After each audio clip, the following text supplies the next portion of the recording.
Back in 1693, the people of Salem, Massachusetts, witches, Yes? thought they got rid of the Sanderson sisters for good.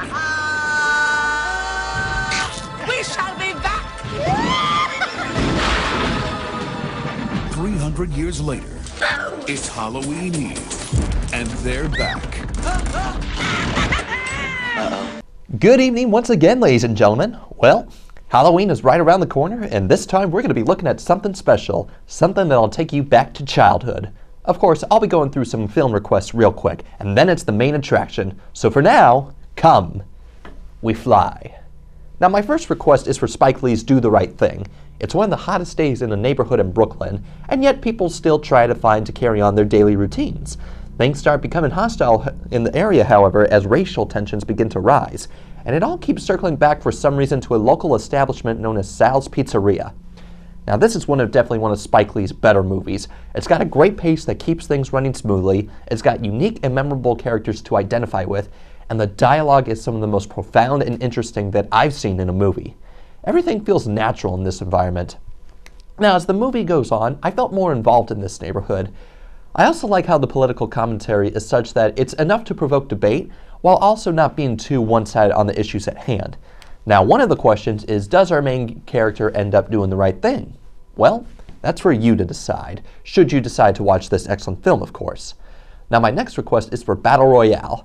Japan has gone through a crisis in which nearly 15% of the population is out of work, and many students just walk out of school. As a result, a new program is instated in which classes are chosen at random to participate in a deadly game in which they have 3 days to kill each other off until there's only one survivor left. Gee, does this sound familiar? Sounds an awful lot like Hunger Games, doesn't it? Well, to its credit, Battle Royale came out first in the year 2000. This movie is a blast to watch, and even more intense in some ways. It's got great characterization and even a great performance by Japan's own Kitano Beat Takeshi.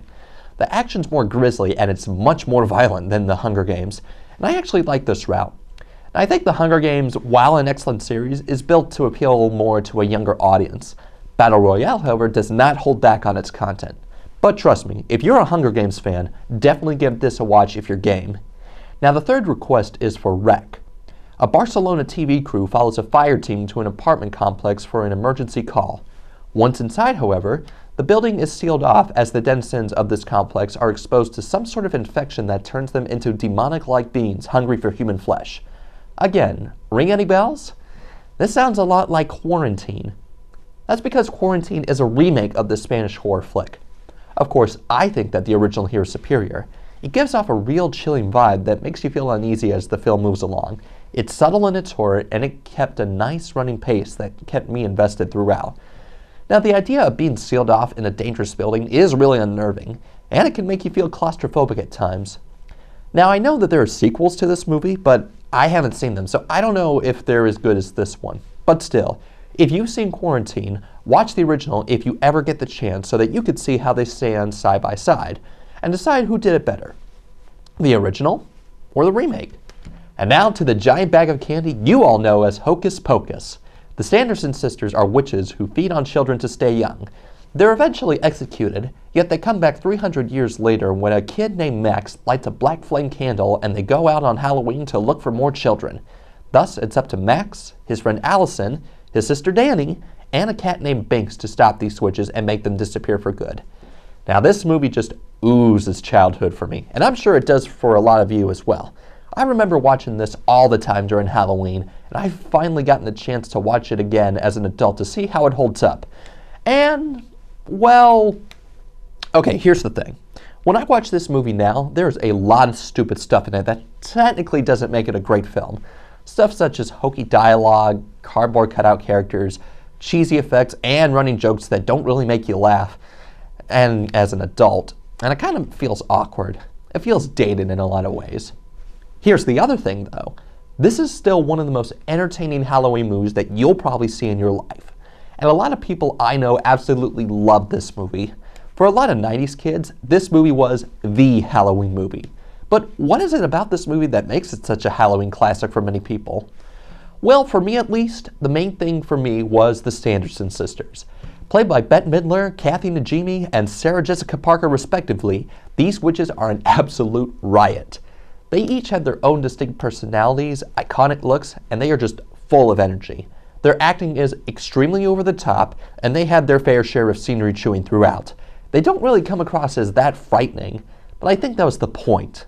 I mean, we wouldn't want Disney to scare children too much in this movie. Let Nightmare Before Christmas do that. Now say what you will about their acting choices, but you could just feel that passion and heart that these ladies put into their roles, and I had one of the biggest grins on my face throughout the movie. Another thing that I feel that makes this movie work is its Halloween atmosphere and nostalgia factor. This took me back to a time where Halloween was the time to dress up, go out trick-or-treating, and eat a crap ton of candy. I think that this movie does a great job in presenting Halloween as kids remember it. I mean, for a lot of us growing up, Halloween was a time where we delved a bit into the creepier side of things, yet also had a terrific time going with friends, family, whoever. Everywhere we would go, people would be getting ready into the Halloween spirit, with spooky decorations and jack-o'-lanterns put out on their front porches. And of course, you get the Halloween specials, this movie included. It really hits big on the nostalgia factor for me, and I can't really fault any movie for bringing me back to a wonderful period of my life. You know what? I don't care if this movie is stupid. I don't care if some people call this a bad film. I'd be lying if I said I didn't like Hocus Pocus. It's a movie I and a lot of people look forward to every Halloween. There's a certain charm that really ensnares me, and I'm sure it does the same for you. Don't lie to yourself. Don't forget to follow me on Twitter at Hair Beverage, as well as the rest of the Mason Cable Network for any updates and new content. Until then, you all have a happy Halloween, and don't do anything I wouldn't do.